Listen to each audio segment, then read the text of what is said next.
I don't know. I thought he did fine in Willy's Wonderland. He didn't say a single word in that movie.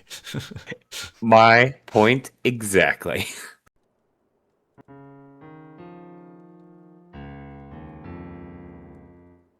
Welcome to Tairimo Boys podcast. I'm your host Cody. With me in second chair is the boy who swapped out his face with a homeless man. It's Jeremy. I blend in really well now. Wouldn't be too hard anyways. With me in third chair is the boy who likes to snipe little kids off of merry-go-rounds. It's Ryan. Yo, I'm not even gonna fight that one. No, I was gonna say that's appropriate for Ryan. Ryan hates those children actors. All right. As kind of a follow-up to our Battlefield Earth review, we decided to watch the movie Face Off, the classical action movie from 1997. It stars John Travolta and Nicolas Cage. Basically, in the movie, John Travolta plays, I guess he was like an FBI agent. He's some federal agent, and he has to stop Nicolas Cage's character, Castor Troy, from doing terrorist attacks. But during the whole movie, they basically swapped faces, so they're playing the exact opposite character. So, needless to say, this is going to be a fun review. Oh, you bet. Are we gonna swap faces? I'll keep mine. All right, me and Ryan are swapping then. All right, so Jeremy, normally you hate John Travolta. So, what And were Nicolas Cage. and Nicolas Cage, really? Yeah. I did not know that. I thought I mentioned through our, what was that? Willy's Wonderland? Was that the, or whatever? Yeah, that was the last movie we Five saw Nights at- Nicolas Cage in. that was a Five Nights at Freddy's movie. Yeah, not a Nicolas Cage fan either. So I thought this was going to be a tough one for me to get through. But what were your first thoughts? My first thoughts, there's so much gun fu in this movie that I had such a great time with it. We told you Face Off was good. Yeah, no shit. I was surprised. You boys got me with this one. Ryan, what about you? What are your first thoughts? Greatest John Woo movie of all time. All right, that's different. Yeah, Honestly, I don't know much about John Woo. Like, I need to watch like Hard Boiled because the guy at work told me to. But other than that, I think this might be the only John Woo movie I've ever watched. Yeah. I was also recommended Hard Boiled. I was not. My dad took me to the theater to see this movie. I remember watching this in the theater. You want to know what my theater experience was? Yes. Might as well. I don't remember. It was 30 years ago. But I do remember when my mom would take me to our grandparents. Our grandparents had satellite, and they had HBO. And this movie would always be playing, and I'd always watch it. So I've watched this movie like countless times. Had to do it with the volume down a little bit since they curse a lot. As for me, this is actually the first time I've ever seen this movie, which is a surprise. I've heard over the years different scenes of it, and this is like your typical, like, great 90s action movie. There's plenty of action. I think the characterization is great, and just you easily buy into the whole movie. Sometimes Nicolas Cage's acting is a little spotty. Yeah, if I had one beef with Nicolas Cage's acting. In this A little movie. over the top. A little over the top in some places. Well, that's Nicolas Cage for you. I don't know. I thought he did fine in Willy's Wonderland. He didn't say a single word in that movie. My point exactly. But I was going to ask for our very first question. So, with this being a kind of a face swap, body swap movie where one character has to play the other, did you boys buy into it? A little. It's kind of hard for me to see John Travolta and Nicolas Cage. Yeah. It's really tough. But I went with it. I mean, I just kind of shut my brain off for a little while. I mean, I was entertained enough by the gun fu that Yeah, I just kept rolling through it. Yeah, they jangled some gun fu in front of me, so I was a little forgiving. Me too. Yeah, like I think the big thing is John Woo told Nicolas Cage to tune it down, and they told John Travolta to tune it up, and that's kind of how you met, kind of in the middle. It could be a little spotty at times, but personally I think it was believable.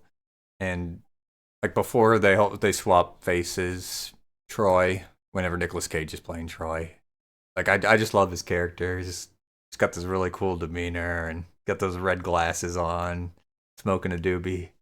Like I didn't know this whole movie was kind of like the catalyst of it was Nicolas Cage killing John Travolta's kid. So as soon as I watched that movie, I was watching the movie with and at the beginning with John Travolta, his kid was on the merry-go-round. Nicolas Cage with the sniper rifle. I go, oh, that kid's dead. Yep. See this coming a mile away. But anyways, Ryan, what are some things you loved about this movie? First of all, the action. I mean, just mwah. I actually love the conceit of this movie, of even if it's kind of ridiculous, of two people swapping faces. I also kind of love the emotional hook of the don't take this the wrong way because I keep pounding this joke into the ground, but the kid dying.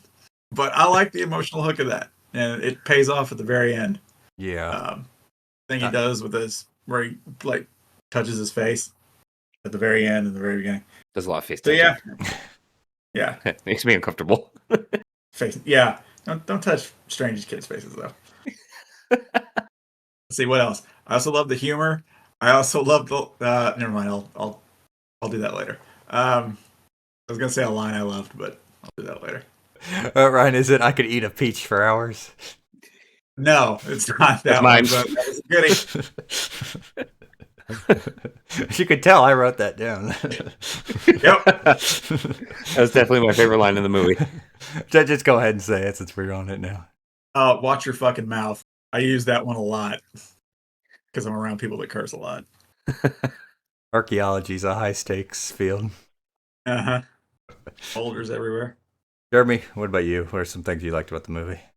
I absolutely love. I'm gonna sound like a broken record here, but the there's enough gun food to be dangled in front of my face for 2 somewhat hours to keep me going.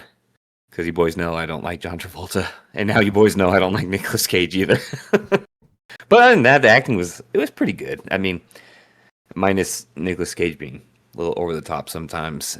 I thought he did well enough for the most part. John Travolta, I think he killed it. Some of the actors were pretty good, or some of the other actors are pretty good too. Did not like the kid actors whatsoever, so I feel where Ryan's coming from when the kid got sniped. Jeremy, can you tell me what other actors you don't like so I can fuck with you during round robin? I think John Travolta's is like really, really far up there. That's the only one I've got like a major beef with. All right, He'll come back to me. I guess Ryan's doing National Treasure. Okay, that movie is okay. Oh, I guess Or Ryan's Ghost Rider, doing I Ghost guess. Rider. Okay, that'd be a rough one for me. Yeah, these boys have said a lot. The action's just great. You got the prison scene. That's when you find out like evil John Travolta is like killed the entire team that knew that good Nicolas Cage. This movie is confusing when you start talking about characters because it's basically a face swap movie. But yeah, whenever the good guy gets left in prison because his entire team's dead and there's no one that can vouch for him. They swapped faces. I love the prison scene. And the thing that this, like I mentioned at the beginning, the thing this movie is best good at is I think it develops all of its side characters extremely well. Yeah, I can agree with that. There's like 3 really big standout performances for me, and that's whenever he gets into the prison, the cafeteria starts a fight with a guy, and then the FBI agent, whenever he's asking Nicolas Cage's brother that's in prison, it's like, who is that guy? He's like, oh, you don't remember? Like, you fucked that guy's sister, and he also fucked his mom. I don't remember. And then like later on, whenever he was getting ready to get like tortured, the guy was like passed on the ground like vomiting from the torture. He's like Nicolas Cage just looks at him like, look, whatever happened, like I did not fuck your sister and your mom, and they love you. No, wait, it was his wife. It was his wife. That was it. I had a nickel for every time I uttered that sentence. Ooh, I'd be a big fan. You'd have 10 cents. But yeah, he's like, I didn't fuck your wife, and I bet she loves you very much. And then the guy just like helps him escape, and then eventually at the end of the escape, the guy gets like gunned down. And you really feel it because that's when it's doing like the hanging off the ledge type thing. We're trying to pull him up and can't pull him up, so he gets dropped. And then you've also got like the brother and sister that was working with like evil Nicolas Cage. Where you could tell like the brother and Nicolas Cage are like best friends, and then you find out that the sister and Nicolas Cage had an affair, and the kid is Nicolas Cage's. But this is confusing. Yeah, that's what Like You a can't soap see it, but opera. my eyes is crossed. Like a soap opera in the middle of gun fu. For real. My head hurts already. Yeah, like I said at the beginning, these face swap movies are just complicated because like who's a good character, a bad character, whatever. Hopefully, you get the point. Maybe we need to stop talking about the plot so much. Yeah, I'm getting lost in the plot. Jeremy, what were some of your favorite action scenes then? I really like the boat chase. The prison scene was fun, but the boat chase was very, very fun. I like the showdown, the face off, if you will, the showdown in the church. Oh, That was by far my favorite scene. yeah, I love that. It turned into like a Mexican standoff, and then Mexican standoff with like 5 people. Yeah, Guns were pointed in every direction. I lost track of who's shooting who. yeah, and that scene was so well. Ryan, you love cinematography so much, but yeah, the cinematography for that Yep. was great because like you couldn't tell what was going on, like in a good way. So a good friend of mine who recommended Hard Boiled to me after I told him that we were going to be reviewing this movie, he said, "Watch out for John Woo's calling card. You're going to see doves Yeah. fly in slow motion." Yep. I was like, "There it is, there it is." Oh, So he did Mission Impossible 2. And there's a scene where I can't remember what kind of facility that Ethan Hunt is in. He's like in a leather jacket and long hair and sunglasses. And he just runs in this like almost looks like the inside of a water treatment facility. He runs out the door. He's still inside the facility, and these doves just fly everywhere, just randomly. It was hilarious. I don't recommend that movie. It'll leave his calling card somewhere. Ryan, what about you? What were some of your favorite action scenes? I would say my least favorite one was the prison, even though it was a good one. But I'm gonna go with the boat chase, definitely, and definitely the Mexican standoff. That flip that Nicolas Cage does, where he flips, hits the ground, and dual pistols people. I tried to do that and ended up in the hospital. Really got to stop doing things that I see in movies. But I gotta say, I loved Nicolas Cage's like pistol in the movie, the gold plated. Yeah. Oh, me too. Shit, I want to get something like that. Do I need something like that? No. Do I want it? Yeah. That's what's important. You're gonna have a Mexican standoff in a church? It's there if I need to. All right, boys. So we don't want to talk about the story anymore. It's time for Boo Bonanza.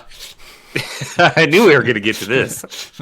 All right. So in the movie, evil Nicolas Cage is a terrorist and sets up a nuke in the L.A. Convention Center. And then after the whole face swap thing, where now he's like masquerading as John Travolta, he goes, disarms the bomb, so he's a hero. When he's disarming the bomb, there's like a cartoon girl, their boobs out. Boys, what do we think about those boobs? And now 10 for digital boobies. 10 out of 10. I'm gonna have to disagree. Motorboat. Motorboat cartoon, okay. I'm putting it at like a 4 out of 5 because one, he was kind of a cartoon character, and it was kind of like early '90s like video game graphic, so it's Yeah, enjoyable. Was the But style back then. And I'm a simple man. God, I hate saying back then for the 90s. Jesus. you're middle aged, Jeremy. I still haven't come to terms with it. You're a middle aged boy. You come to terms with it. I knew we were going to squeeze a Boo Bonanza in here. As soon as I saw it, I was like, oh, defusing a nuke. Oh, Boo Bonanza time. We gotta do Boo Bonanza. Oh, we have to. Unless it's like something disrespectful, like V for Vendetta. That is true. All right. Other than that, that's pretty much all I got. Like the action in the movie's great. Plot's great as long as you can stay in tune with it. Action scenes are great. Something we didn't talk about was the like whenever they're fighting like the penthouse. That was a great scene. Like all the ladies of the night getting gunned down and all the SWAT agents. Seriously, the action is so good. Like, it's worth it watching a movie that 2 of the leads I don't like. Like, that's how good it is. Yep. I would say we got to do boys in action, but we die everywhere here. We have no ability to survive this movie. Probably just catching a bullet, like right when they're chasing that plane at the beginning. Where the extras just walking down the street and we get shot. Oh, I'm going on the merry-go-round on that little horsey. Don't ask me why I'm there on the merry-go-round. Hey, you're on the merry-go-round with your son, right? So probably what happens is you get sniped through the heart, and it also kills the kid too. Okay, before I pass the topic, I will say, did you boys think like the very end was like really weird, where John Travolta, who's back in his face now, he's like, "Hey wife, hey daughter, surprise! I adopted a kid," without even like consulting them. Yeah. Yeah. Was not a fan of that. Okay, I know it's kind of supposed to be a movie thing, but reality If it was supposed to be, if it was supposed to capture me emotionally, it did not, and that's not just because my emotions are dead. no, it is supposed to get you emotionally because since John Travolta's son was killed at the beginning of the movie, it's like, oh, now that Gaster Troy's dead, like we adopted his son to replace ours. I've got to rent a son. I didn't consult you with either of you on this first. Oh shit. Anyways, Jeremy, pass the topic on to you. I gotta say this. As far as Travolta movies go, I have such a beef with them, but this was a better one for me. One of the other movies we're gonna have to watch, and we'll put it in the backlog, is From Paris with Love.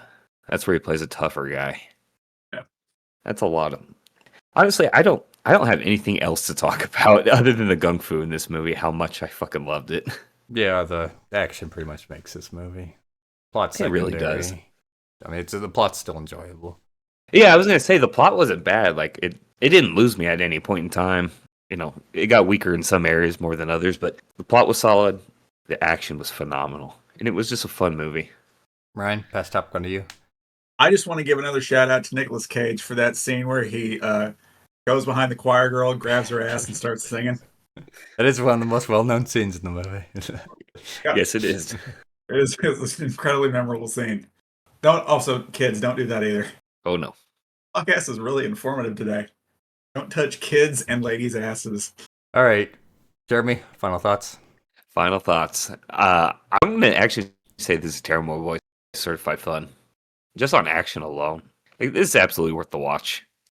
Ryan, final thoughts. It's just awesome in a can. That's it. Bring your can opener. Yeah. Yeah, we've said it. Great action. Story's great. Definitely watch this if you haven't seen it. All right, let's scale this bad boy. So, on today's scale, we've got the Nicolas Cage scale. So, Jeremy, Oh god. on a scale of Leaving Las Vegas to The Wicker Man, where would you rank this movie? I've never seen either of those movies. Well, the Leaving So- Las Vegas is like a drama movie where Nicolas Cage plays a guy who's drinking himself to death, and then he Oh falls god, in that love sounds awful. with a prostitute. And then Oh my god. The Wicker Man's the movie where he's investigating like his wife or something, and they end up throwing him in like a wicker man and burning him alive. Have you ever seen the like not the bees, ah scene? That's from that movie. Oh yeah, a little fun fact Oh. there. Yeah, that's a deleted Oh, scene okay. from the movie. I'll be damned. So I take it our first one, leading Las Vegas or whatever, is the high scale. Yep. As far as Nicolas Cage movies goes, I'm gonna put this. Since I don't know the leading Las Vegas, I'm gonna put it 2 golden pistols underneath leading Las Vegas. That's fair enough. Ryan, what about you? Oh, off the scale. 2 golden pistols above Leaving Las Vegas. Ooh. And equal to The Rock. That's fair enough. And by the way, The Wicker Man is considered a bad movie because it's just complete insanity. Oh yeah, I remember the B deleted scene. I also remember the Bear. scene I saw on YouTube where he dressed up like a bear and rocked some lady in the face. Yeah, that's their famous scene from it. Yeah, Ryan, I'll agree with you. It's not just gonna be 2 golden pistols; it'll be 2 of Scaramango's golden guns Yeah. above. You only get 1 shot, but you only need 1 shot when you're him. All right, everyone. Thank you for listening to our episode of Tairimo Boys Podcast. Don't forget to like, subscribe, leave a comment. Tell us what you would do if you swap faces with someone. And don't forget to ring the motherfucking bell. Stay tuned for more episodes.